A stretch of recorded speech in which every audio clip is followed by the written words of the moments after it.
A ver, mis hermanos, bueno, el propósito de esta comunión es ver algunos asuntos en la palabra. Y estamos viviendo tiempos difíciles en todo aspecto, hermanos, y también donde estaba siendo probada nuestra fe, hermanos, en la mayoría de los hermanos. Estamos viviendo los últimos tiempos, aunque los postreros tiempos empezaron con la venida del Señor Jesús. ¿Se acuerdan ustedes que la otra vez estudiamos eso? Los postreros tiempos empezaron con la venida del Señor Jesús. Y este episodio de los postreros tiempos ya tiene casi 2000 años, ¿cierto? Acuérdense que el apóstol Pedro, cuando se para allí frente a la multitud, y él dijo, esto fue lo dicho por el profeta Joel, ¿cierto? Que en los postreros tiempos iban a ocurrir estas cosas que ustedes ven y oyen. Entonces los postreros tiempos empezaron del tiempo del Señor Jesús hasta nuestros días. Entonces podemos decir claramente que estamos casi al final de los postreros tiempos. Estamos viviendo episodios muy importantes antes de la venida del Señor Jesús, que van a afectar al mundo y también nos van a afectar a nosotros. Por eso es que es muy necesario, mis hermanos, estar apercibidos de la palabra, de la fe y de este camino precioso que es el propio Cristo. Nosotros no nos podemos salir ningún milímetro de este camino precioso que es el Señor Jesús. Y tampoco podemos prestar oídos a lo que el mundo diga acerca de asuntos de la iglesia, porque estas cosas se hicieron espiritualmente. Así que hoy día el mundo está tratando de intervenir en nuestros asuntos y ha intervenido en muchos hermanos por ahí. Pero nosotros, hermanos, pidámosle al Señor, roguémosle a Él, que nos mantengamos en alguna manera en un estado puro, limpio, con respecto a lo que es Cristo nuestro Señor, y a lo que es la palabra digo propiamente tal. Así que vamos a leer un asunto acá, una palabra en Apocalipsis. Vamos a hacer una pequeña introducción desde el capítulo 1 para tener un contexto más inmediato. Vamos a leer los primeros 3 pasajes del capítulo 1. Amén. Leemos en el nombre de nuestro Señor Jesús. Dice así, la revelación de Jesucristo, que Dios le dio para manifestar a sus siervos las cosas que deben suceder pronto, y la declaró enviándola por medio de su ángel o mensajero a su siervo Juan. Entonces nos encontramos en este primer pasaje con una revelación que es de Dios y que se la dio o se la pasó al Señor Jesús, ¿cierto? Porque dice así, la revelación de Jesucristo que Dios le dio. Entonces hay un trabajo, una encomienda de parte de nuestro Padre a través del Señor Jesús, una revelación especial, y que el propio Señor Jesús ahora Él la envía a su siervo Juan para mostrarnos a través de esto a todos nosotros lo que el Señor quiere que nosotros sepamos. Amén. Y dice el verso 2, que ha dado testimonio de la palabra de Dios, o sea, Juan, y del testimonio de Jesucristo, y de todas las cosas que has visto. Bienaventurado el que lee y los que oyen las palabras de esta profecía. Entonces, hermanos, es tremendo lo que dice aquí, que hay una bienaventuranza al leer este libro, porque muchas veces no se le toma en cuenta por las palabras y las cosas aquí expresadas, porque muchos dicen que hay cosas terribles en este libro y cosas que van a suceder, entonces como que se le tiene un poco de miedo. Pero hay una bienaventuranza, hermano, leer esta profecía. Entonces dice así, bienaventurado el que lee y los que oyen las palabras de esta profecía y guardan las cosas en ellas escritas, porque el tiempo está cerca. Amén. Y fíjese que Juan, el que está escribiendo aquí, el anciano Juan, dice que el tiempo está cerca y está escribiendo en el siglo I. Entonces, si él escribió que en ese tiempo las cosas están cerca, ¿cuánto más para nosotros en este tiempo? ¿Cuánto más? Y seguimos leyendo y dice, vamos a leer todos estos pasajes. Juan, a las 7 iglesias que están en Asia, gracia y paz a vosotros, del que es y que era y que ha de venir, y de los 7 espíritus que están delante de su trono, y de Jesucristo, el testigo fiel, el primogénito de los muertos, el soberano de los reyes de la tierra, al que nos amó y nos lavó de nuestros pecados con su sangre, y nos hizo reyes y sacerdotes para Dios, su Padre. A él sea gloria e imperio por los siglos de los siglos. Amén. Y todos decimos amén. Gracias, Señor, porque eso es lo que es nuestro Señor Jesús para nosotros y lo que hizo en favor nuestro. Entonces el verso 7 dice, he aquí que viene con las nubes.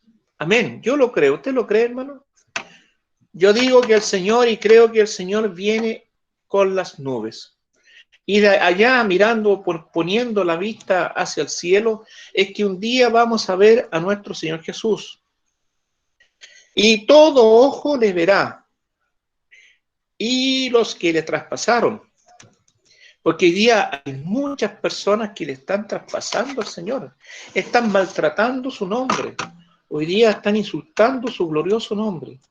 Pero un día esas personas, y tristemente lo digo, hermano, y tremendo va a ser para ellos cuando el Señor Jesús aparezca en los cielos y vean que todo lo que ellos hablaron en contra o dijeron en contra del Señor Jesús, se les va a volver en contra de ellos. Y todos los linajes de la tierra harán lamentación por él. Sí, amén, así será.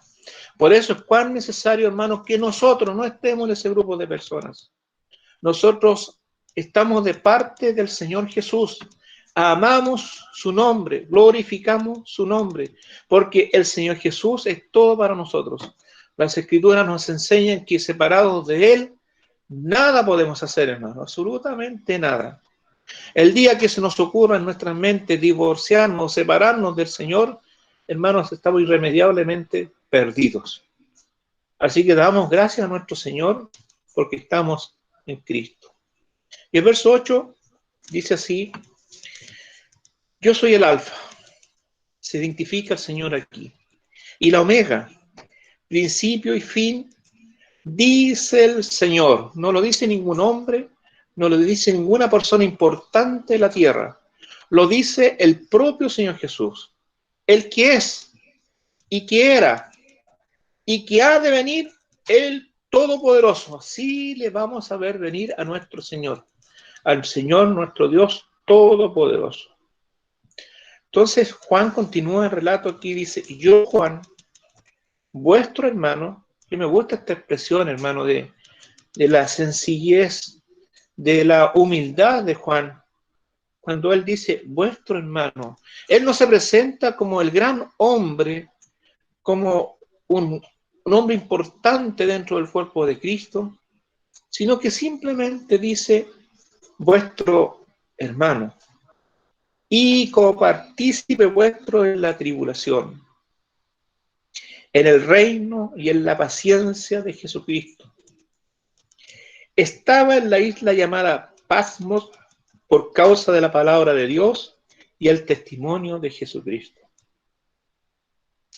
El apóstol Juan fue enviado a ese lugar por el imperio romano en este caso, y también va a ocurrir en nuestros tiempos el imperio que esté reinando, va a reinar con tanta fiereza que va a ser lo mismo con los cristianos. Ya ocurrió una vez y va a ocurrir nuevamente, ¿cierto? Lo que fue, es y será.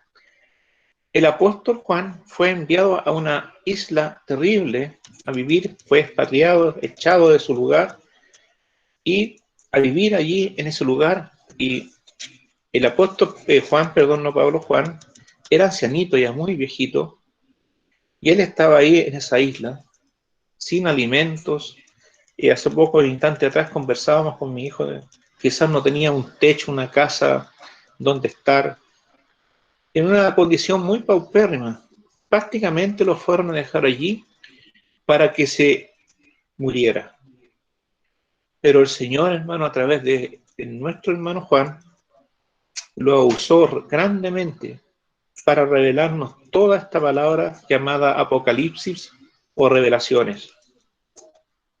Y dice que estaba en la isla llamada Pasmo por causa de la palabra de Dios. Por causa de la palabra de Dios, también algún día nos puede ocurrir a nosotros, hermano. Y el testimonio de Jesucristo. Porque la palabra Jesús o Jesucristo en el mundo causa malestar. No a todos les gusta la palabra Jesús. El mundo, hermano, hoy día prefiere usar un término genérico, Dios. Y todo el mundo habla de Dios. Inclusive programas en los canales de Discovery andan haciendo búsqueda de Dios. Y según ellos encuentran Dios en cada cosa que encuentran. En cada sistema religioso de la India, de África, encuentran a Dios. Porque Dios es un término genérico para el mundo. Pero Dios tiene un hijo. El Dios Todopoderoso, el que tú y yo conocemos, tiene un hijo. Y su nombre es Jesucristo. Y nadie nos va a poder apartar de este precioso nombre. Yo estaba en el Espíritu en el día del Señor, dice, y oí detrás de mí una gran voz como de trompeta, que decía, yo soy el Alfa y la Omega, el primero y el último. Escribe en un libro lo que ves y envíalo a las 7 iglesias que están en Asia, a Efeso, Esmirna, Pérgamo, Tiatira, Sardis, Filadelfia y la Odisea. En esa región del mundo, en Asia, estaban estas 7 localidades, estos 7 grupos de hermanos. En cada ciudad había una iglesia en estas localidades. Y me volví para ver la voz que me hablaba conmigo. Y vuelto, vi 7 candeleros de oro. Y en medio de los 7 candeleros, a uno semejante al Hijo del Hombre. Qué interesante lo que dice aquí. Que él vio uno semejante al Hijo del Hombre. Porque acordémonos que Juan era ese joven discípulo que se apoyaba en el regazo de nuestro Señor Jesús, era uno de los más jóvenes. Él le conoció aquí al Señor Jesús en su ministerio terrenal. Pero lo que él observa ya en esta visión tan gloriosa, y dice que vio uno semejante al Hijo del Hombre. Vio al Señor Jesús glorificado. Vio al Señor Jesús ya en su verdadera apariencia. Y esa apariencia gloriosa, tremenda, que ya no es la apariencia que era cuando él estaba aquí en la tierra, sino que ahora es la apariencia que él tiene ya entronizado en los cielos. Y nosotros un día vamos a ser semejantes a él en esa apariencia. La Escritura nos enseña, dice por ahí, que aún no se ha manifestado lo que hemos de ser. Pero un día, cuando le veamos, seremos tal cual es. Qué glorioso, hermano, lo que nos espera. Qué gloriosa transformación el Señor va a hacer en nuestras vidas, en nuestros cuerpos, cuando el Señor aparezca. Ya no habrá más enfermedad, no habrá más dolor, no habrá más tristeza. Va a ser glorioso lo que vamos a vivir. Y es importante, mis hermanos amados, que nos mantengamos firmes en este camino. No importa que el mundo se esté desmoronando, que el mundo se esté cayendo a pedazos, que el mundo quiera buscar soluciones para sus problemas. Nuestra esperanza, hermano, es Jesucristo el Señor. No tenemos otra esperanza en esta tierra. No podemos depositar nuestra confianza en ningún hombre, porque ningún hombre nos puede ayudar, ningún hombre nos puede salvar, solamente el Señor Jesús. Y si nos morimos y vamos a nuestro compromiso con el cementerio, con el campo santo, como usted quiera llamarlo, sabemos que nos vamos con una esperanza gloriosa, que ese Señor Jesús que el Padre le levantó de entre los muertos, nos levantará a nosotros en aquel día, con esa voz de mando y con esa voz de trompeta cuando venga en los cielos. Así que alegremos, mantengámonos firmes, hermano, en esta esperanza, en este camino glorioso. Sigamos leyendo el verso 13. Y dice que estaba vestido de una ropa que llegaba hasta los pies y ceñido por el pecho con un cinto de oro. Su cabeza y sus cabellos eran blancos como blanca lana, como nieve, sus ojos como llama de fuego, y sus pies semejantes al bronce bruñido, refulgente como en un horno, y su voz, hermanos, su voz como estruendo de muchas aguas. Tenía en su diestra 7 estrellas. De su boca salía una espada aguda de 2 filos, y su trono, y su rostro era como el sol cuando resplandece en su fuerza. Cuando el sol está en su mayor fuerza en el día, cuando más brillante está, así dice Juan que era su rostro. Cuando le vi, porque cuando vemos al Señor así como Él es, y en nuestra condición, hermanos, sucede esto. Cuando le vi, caí como muerto a sus pies. Fue tan tremenda la visión que tuvo Juan cuando vio al Señor Jesús, que él experimentó esto. Pero el Señor es bueno, hermano, y Él puso su diestra sobre mí, diciéndome, no temas, yo soy el primero y el último, el que vivo, que es glorioso, hermano. El Señor está vivo en los cielos, y estuve muerto, mas he aquí que vivo por los siglos de los siglos. Amén. Y tengo las llaves de la muerte y del Hades. Qué glorioso, hermanos. Que Él tenga el control de la muerte y del Hades. Esto nos habla profundamente de nuestra gloriosa esperanza. Por eso que el libro de Hebreos dice que Él quitó el temor, esa esclavitud que teníamos ante la muerte.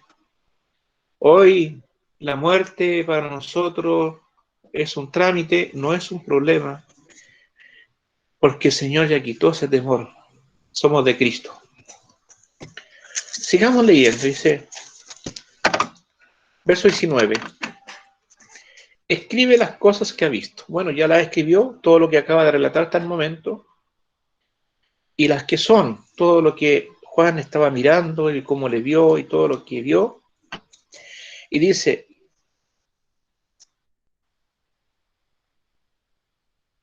escribe las cosas que has visto, las que son y las que han de ser después de estas. Este pasaje es muy importante,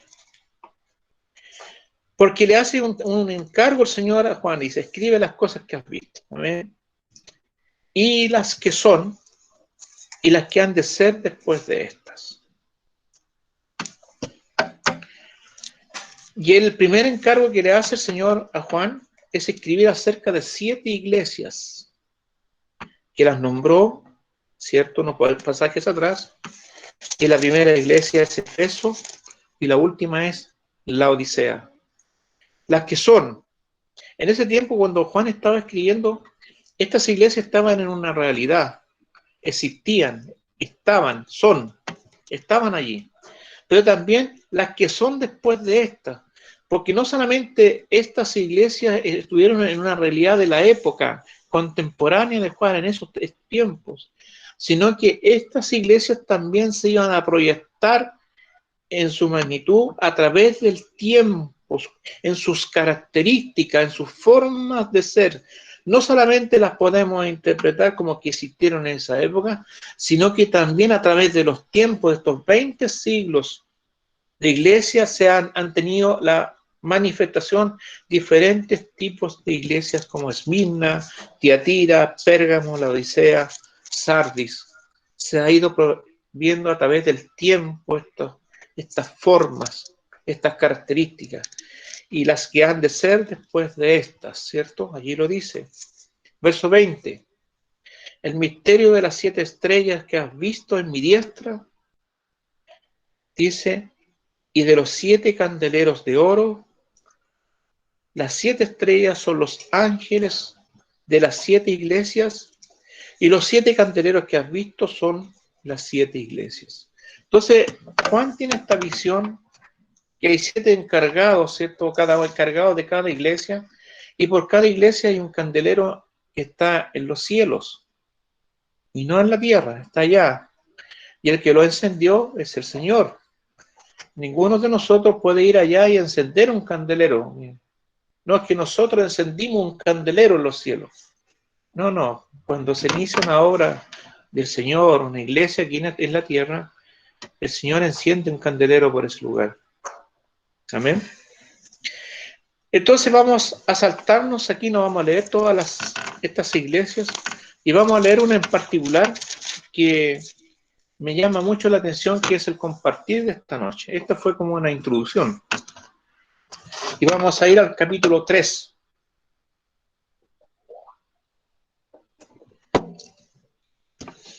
No vamos a estudiar todas las iglesias, sino que vamos a ver algunos rasgos de una iglesia en particular. La iglesia de Laodicea. Porque esta iglesia, aunque existió en su momento, en su época, también está siendo representada ahora en nuestros tiempos. Las características de esta iglesia están siendo hoy día reflejadas en nuestros tiempos, en los tiempos que a nosotros nos ha tocado vivir. Y cuando las leamos, nos vamos a dar cuenta, mis hermanos, que no tiene características muy buenas en las cuales el Señor se alegre, como en el caso de Filadelfia, que el Señor reconoce a esa iglesia como una iglesia del Señor. Esta iglesia de la Odisea tiene muchas cosas y peros que el Señor le va a decir. Y empieza así en el 3:14, y dice, y escribe al ángel de la iglesia en la Odisea. Todas las iglesias, sus nombres tienen un significado, pero a mí me gustaría leerles el significado de la palabra Laodicea. Dice la palabra Laodicea, viene del griego, es una palabra compuesta, mis hermanos. Laos, ¿cierto? Laos, que significa pueblo o muchedumbre. Y dique o odisea, la otra parte de la palabra Laodicea, que se traduce derecho, que se traduce perfectamente a derechos de la muchedumbre o derechos humanos. Esta palabrita muy usada últimamente, ¿cierto? En todas partes. Derechos humanos. Entonces, solamente basta mencionar el nombre que tiene esta localidad y lo que nos ha tocado vivir nosotros en este tiempo, nos damos cuenta que es una iglesia muy humanista, muy apegada a las cosas de la tierra y alejados de una realidad de Cristo, hermano. Y por eso que nosotros tenemos que pesar en qué nivel, en qué parte espiritual nos encontramos nosotros, hermano. Tenemos que llevar a juicio nuestra vida espiritual. Si estamos en esta forma de iglesia, si estamos mirando al cielo con distancia, a la venida del Señor con lejura, no está cerca, porque tenemos todas nuestras intenciones aquí en la tierra, en ser prósperos, en que nos vaya bien, pero somos cristianos. Esto es lo que le pasa a la iglesia de la Odisea. Entonces vemos que es una iglesia humanista, muy apegada a la tierra, con deberes, servicios y aprovechando cada instancia de lo que el mundo ofrece para poder estar aquí con todos los bienes y servicios que el mundo ofrece. Y dice así, vamos a leerlo completo. Escribe al ángel de la iglesia en la Odisea. Y me gustaría leerlo, hermano, en la textual. Voy a leerlo en la textual. Y dice, al ángel de la iglesia en la Odisea, escribe, esto dice el amén, el testigo fiel y verdadero, el principio de la creación de Dios. Conozco tus obras, que no eres ni frío ni caliente. Ojalá fueras frío o caliente. Y por cuanto eres tibio y no caliente ni frío, estoy por vomitarte de mi boca. Porque tú dices, o porque dices, soy rico, me he enriquecido y no tengo necesidad de nada. Y no sabes que eres un desventurado y un miserable, pobre, ciego y desnudo. Te aconsejo, dice el Señor, que de mí compres oro refinado al fuego, para que seas rico, y vestiduras blancas para que te cubras, y no aparezca la vergüenza de tu desnudez, y colirio para ungir tus ojos, para que veas. Yo reprendo y disciplino a todos los que amo. Sé pues fervoroso y arrepiéntete. Y aquí estoy en pie junto a la puerta, dando atagonazos. Si alguno oyere mi voz y abriera la puerta, entraré a él y cenaré con él, y él conmigo. Al que vence, le concederé sentarse conmigo en mi trono, como también yo vencí y me senté con mi Padre en su trono. El que tiene oídos, oiga qué dice el Espíritu a las iglesias. Al que venciere, hermano. ¿Qué venció el Señor? El Señor nos dice por allí en Juan que Él venció al mundo, ¿cierto? Él venció al mundo. Esta es la clave para salir de esa situación tan paupérrima que vivían estos hermanos.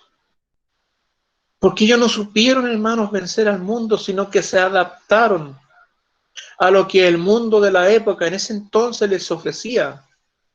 Y lo que está haciendo el mundo de ahora, lo que ofrece el mundo.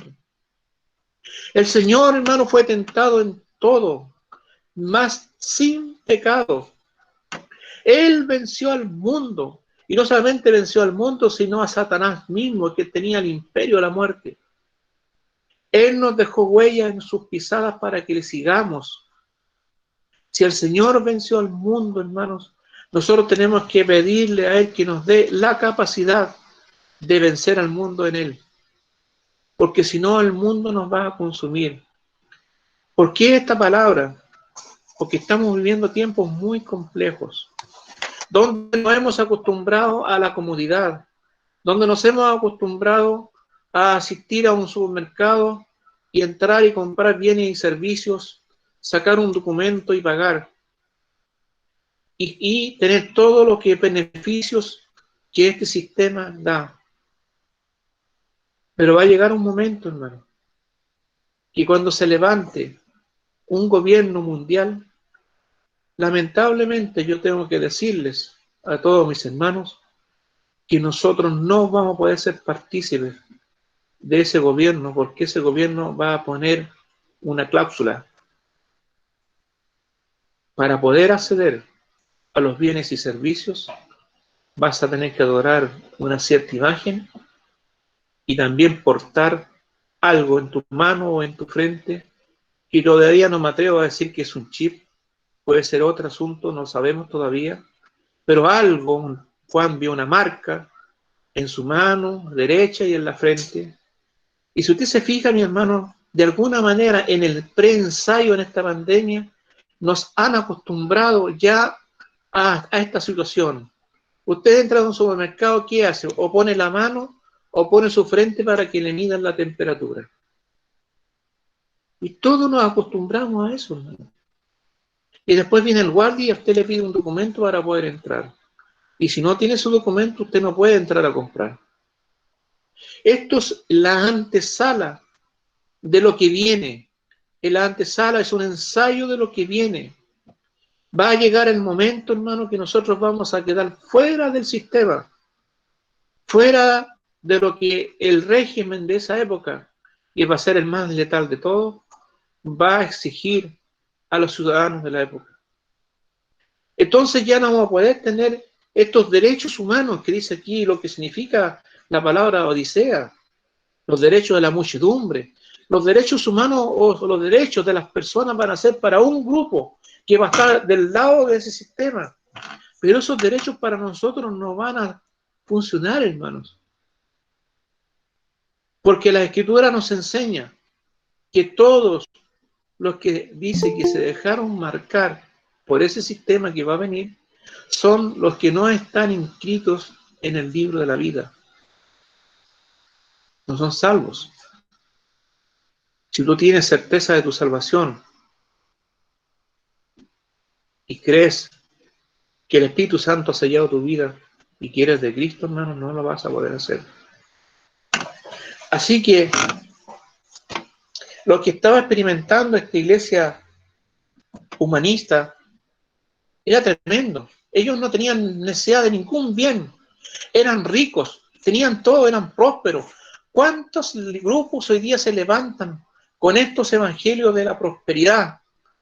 Con estos evangelios que a ellos no les falta ningún bien. Ven a nuestra iglesia y te va a ir bien, vas a ser próspero. Pero también el Señor aconseja aquí que ese oro que los hermanos tenían no les servía. El Señor les dice, compren de mí oro refinado en fuego. El oro, la riqueza que a nosotros nos interesa en este momento, es lo que el Señor Jesús ofrece. Esa es nuestra riqueza. Y además agrega, dice, unge tus ojos con colirio para que veas y te des cuenta que estás desnudo y pongas tus ropas blancas para que cubras tu desnudez.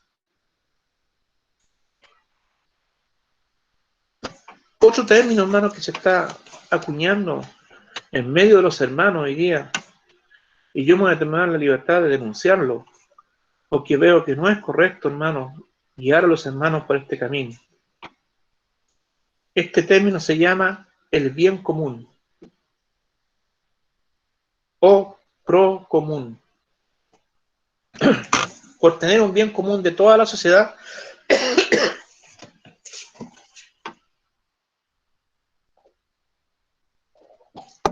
yo tengo que ser partícipe de lo que el sistema impone y así yo estar bien con todo el resto de la sociedad.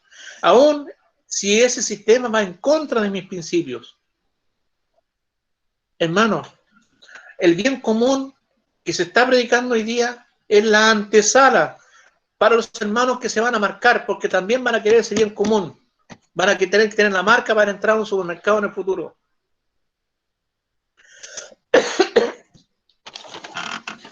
Voy a dar un poquito más de agüita, hermano.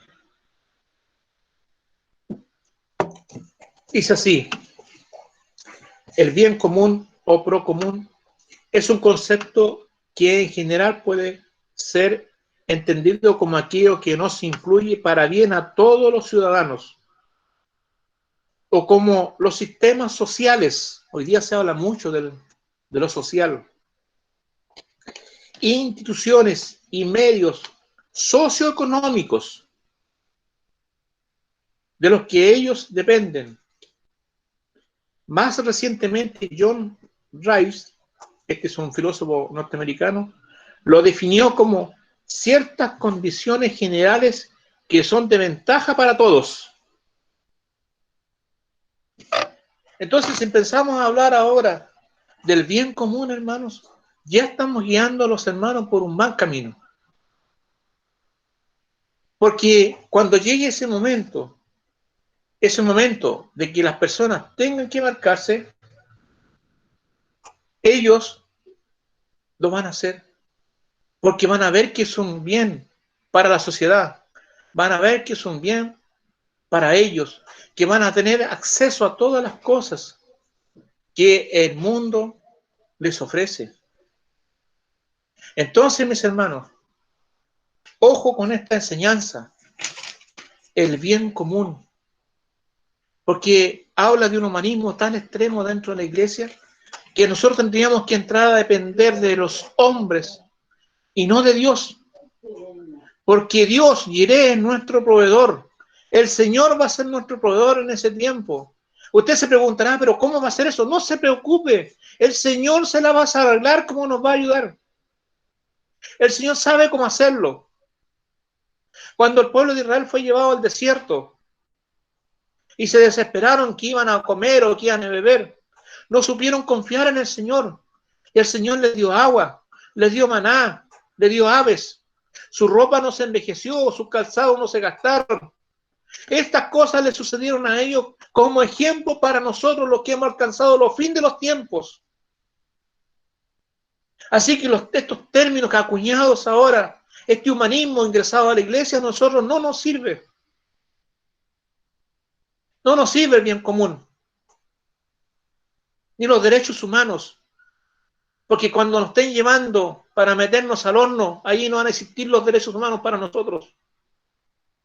Hoy día hay derechos humanos para todas las cosas, pero el sistema en ese tiempo va a estar tan enseguecido con la persecución de los creyentes que los derechos humanos van a estar, hermanos.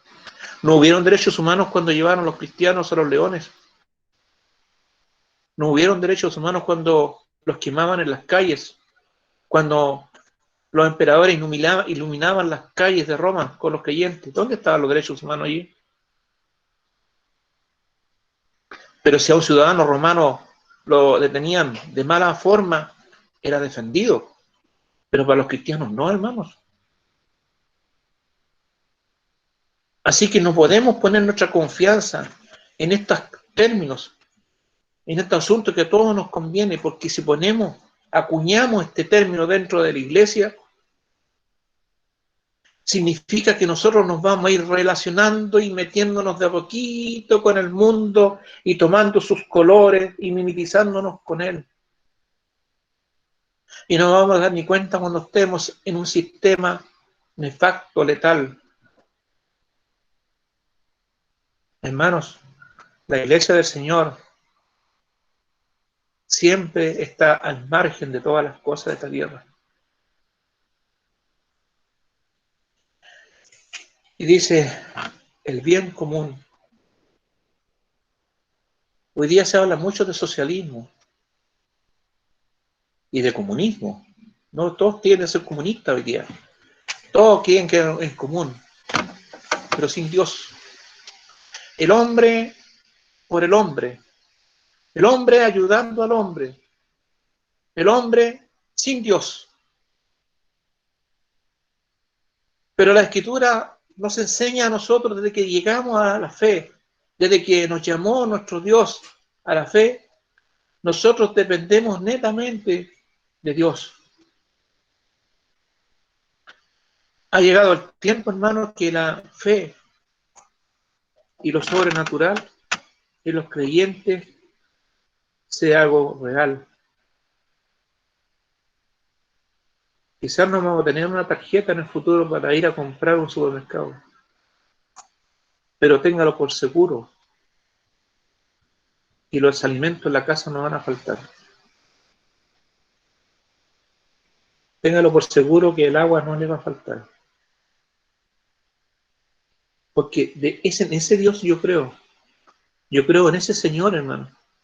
Yo no creo en un Señor intelectual y lo tengo como intelecto, aquí no, si Dios esto, Dios esto otro, y la teología de esto y la teología de esto otro. Yo creo en un Dios real, hermano. En ese mismo Dios que abrió el mar rojo y el pueblo de Israel cruzó en seco. En ese mismo Dios que convirtió el río en sangre en ese mismo Dios que nos alimentó en el desierto. El Dios de ese tiempo, mis hermanos, es el mismo de hoy. El Señor no ha cambiado y no va a cambiar. Nunca va a cambiar el Señor. Y nunca va a cambiar lo que ya escribió en su palabra. El Señor es fiel.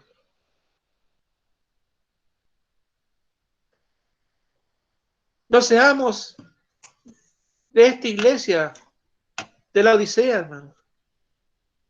Seamos de la iglesia del fin del tiempo, que le crea al Señor. Nuestra razón, nuestros pensamientos, muchas veces tenemos una lucha acá adentro, pero el Espíritu Santo nos habla profundamente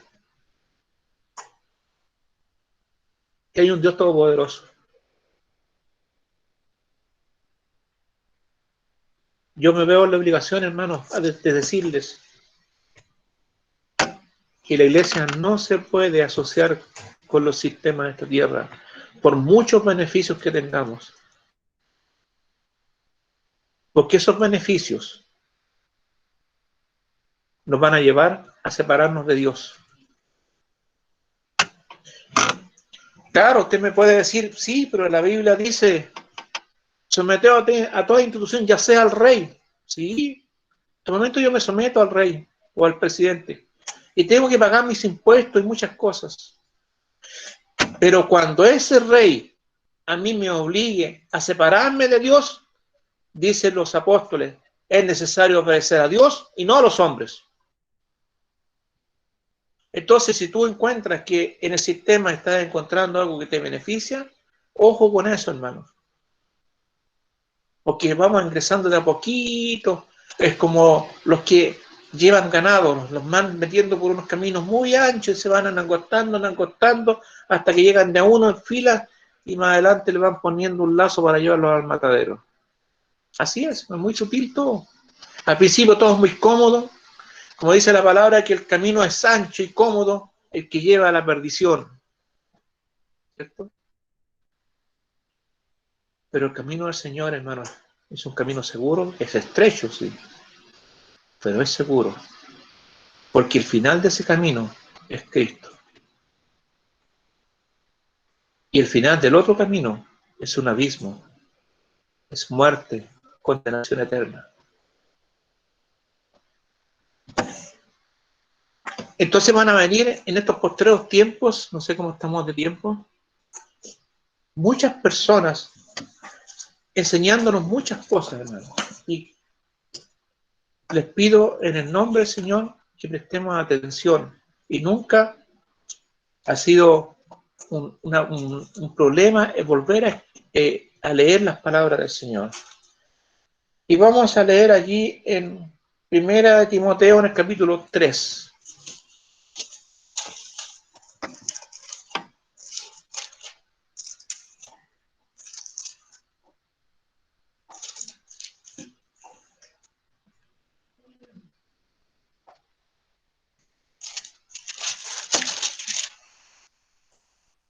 Perdón, hermano, 2 Timoteo.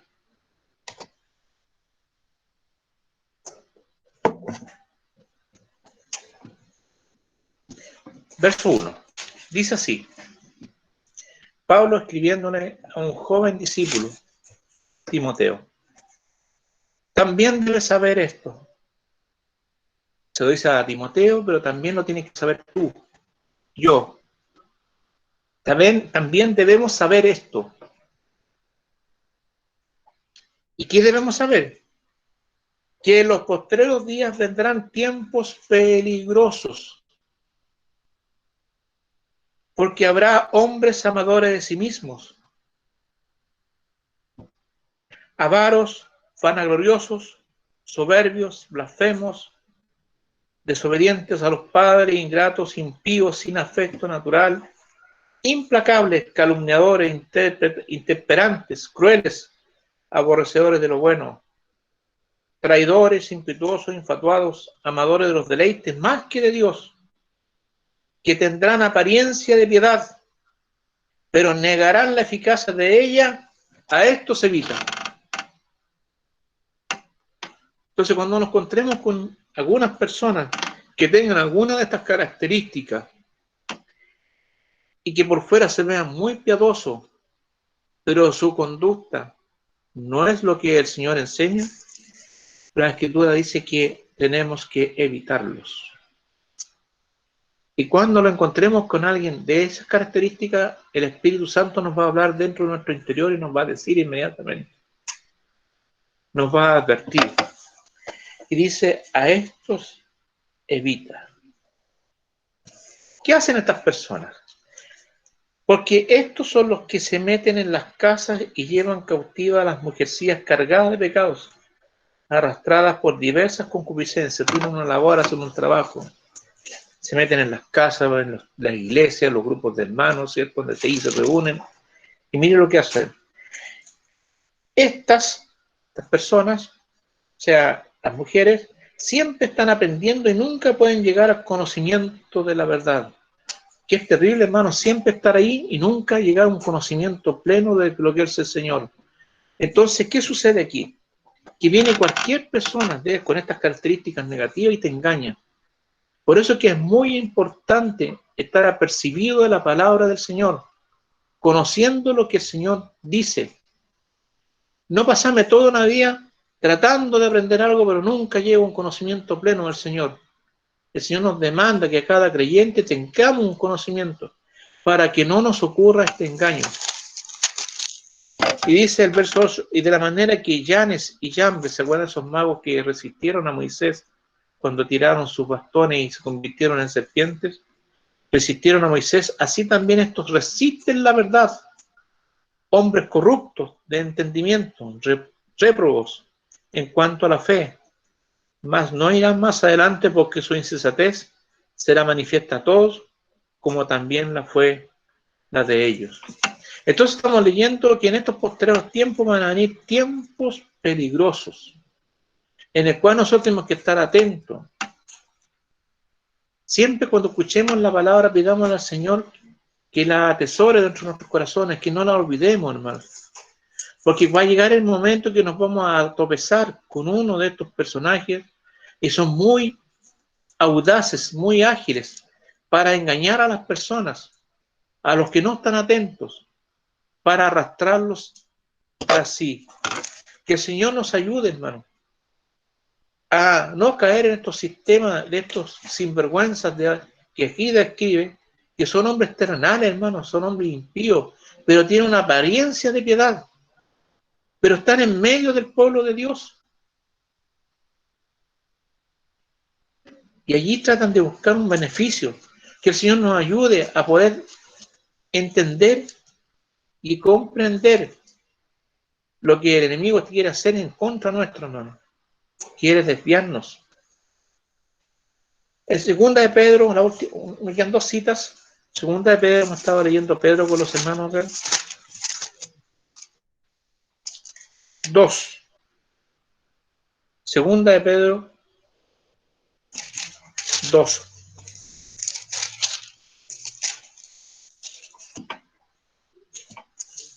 Verso 1 dice, pero hubo también falsos profetas entre el pueblo, ¿cierto? En ese tiempo, en el pueblo de Israel, ellos experimentaron esta situación. Como habrá entre vosotros falsos maestros, ahora, muchos maestros, que introducirán encubiertamente herejías destructoras y aún negarán al Señor que los rescató, atrayendo sobre sí mismos destrucción repentina. Esta palabra me suena muy, muy conocida a mí. Cuando dice ahí en Tesalonicenses, cuando digan paz y seguridad, vendrá sobre ellos destrucción repentina.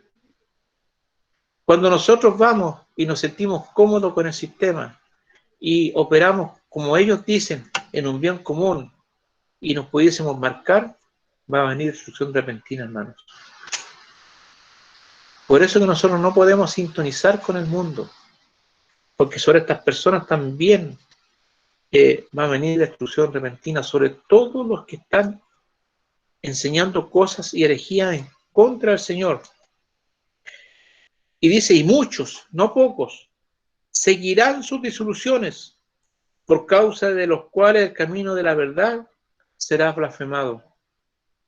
Hoy día, hermanos, no se habla bien del Evangelio, no se habla bien del Señor en el mundo, por estas personas que han ridiculizado el Evangelio, que son más carnales, que son más tibios y fríos dentro, más pastillos, perdón, dentro de la iglesia, que lo único que hacen es enriquecerse con la obra del Señor.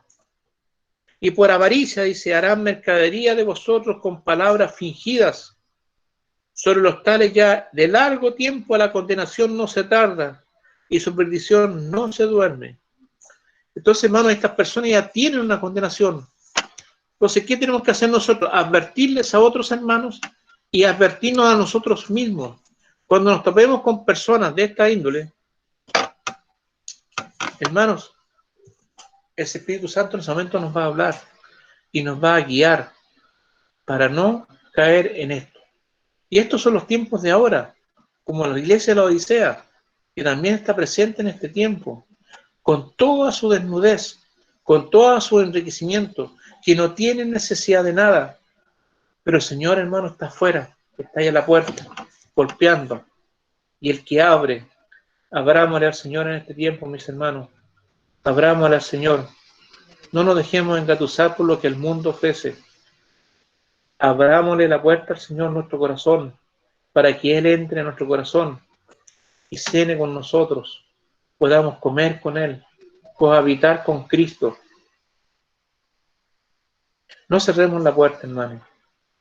No seamos ricos en nuestros propios pensamientos. No seamos autosustentables en nuestra fe. Necesitamos de los demás. Necesitamos de los hermanos. Necesitamos del Señor Jesús. Separados de Él, dice la Escritura, nada podemos hacer. El Señor en estos momentos está golpeando en cada hermano, en cada iglesia, en cada grupo de hermanos, está golpeando, abran la puerta. Ya no sean más ricos. Han acaparado tanta riqueza, ya sea material o espiritual. Es que esta es nuestra obra, es nuestro ministerio. Eso también es riqueza. El Señor quiere que seamos ricos, pero de Cristo. No las cosas que nosotros podemos producir en esta tierra. Lo que el hombre produce es solamente muerte, pero lo que produce el Señor es vida. Así que cuando dice en Apocalipsis que eres rico y que no tienes necesidad de nada, esa es una iglesia autosustentable, que se proporcionan todo lo necesario a ellos mismos, pero sin el Señor. Qué tremendo es caer en eso, hermano. Hablar de Cristo, pero no ser una realidad en las vidas. Hablar del Señor, pero no ser una realidad. Entonces vemos que estamos con los pies más en el mundo que en la fe. Y yo sé, hermanos, que a lo mejor esta palabra nos gusta mucho, porque hemos hablado mucho del mundo, de esto, otro. Pero para Pablo dijo, yo sé que para ustedes es provechoso hablar siempre las mismas cosas, porque es bueno para nosotros en este tiempo que estamos viviendo. El Señor viene en las nubes, y que yo no quisiera ser uno de los que estuviera avergonzado en aquel día.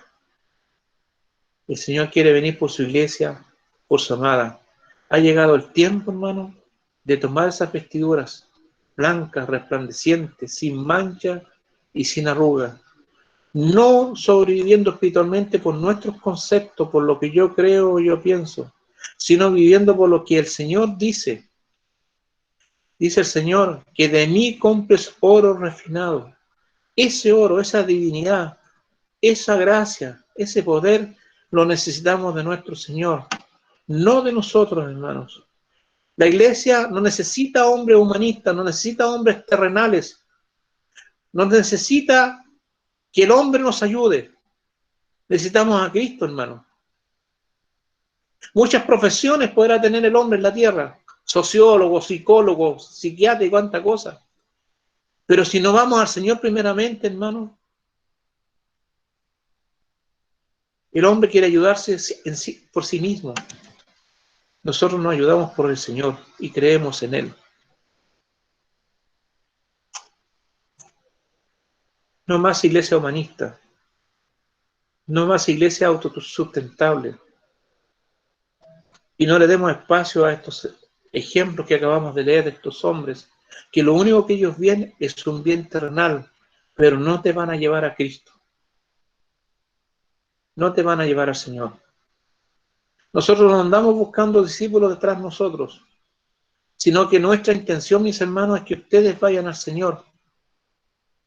Vean al Señor. No vean al hermano Israel, cualquier hermano aquí, no, hermanos. Nosotros somos vasos de barro que el Señor usa en alguna medida para que los hermanos crean y vean al Señor. Nosotros no te podemos salvar, no te podemos hacer nada. Solamente el Señor tiene el poder para sanarte, para salvarte, para librarte, para alimentarte, para curarte. Él solamente tiene el poder. Entonces vamos al Señor, vamos a Cristo. No más iglesias que se autofinancian solo espiritualmente, sino que necesitamos del Señor Jesús. Y me voy a quedar con este pasaje en esta noche, que dice la Escritura: separados de mí, nada podéis hacer. Bueno, separados del Señor estamos muertos. No tenemos nada. Y lo único que tendríamos, acogernos a todos los sistemas sociales que el mundo ofrece y las soluciones que el mundo está ofreciendo ahora. Y quizás lo podría ir bien, sí, o podríamos salir favorecidos, pero sin Cristo. Nuestra primera mirada es el Señor Jesús. Como leímos un pasaje ante el miércoles pasado, puestos los ojos en Jesús, el consumador y autor de nuestra fe. Así que no necesitamos una iglesia humanista, hermano. Necesitamos una iglesia fervorosa, como decía ahí en la textual, ferviente, que ame al Señor, que adore al Señor y que crea que Él es capaz de hacer muchas cosas en nuestro favor. Ese es el Dios que nosotros creemos. Jesucristo, mis hermanos amados, verdaderamente es el Señor y no otro. Jesucristo es el Señor, mis hermanos. La gracia y la paz sea con todos nosotros.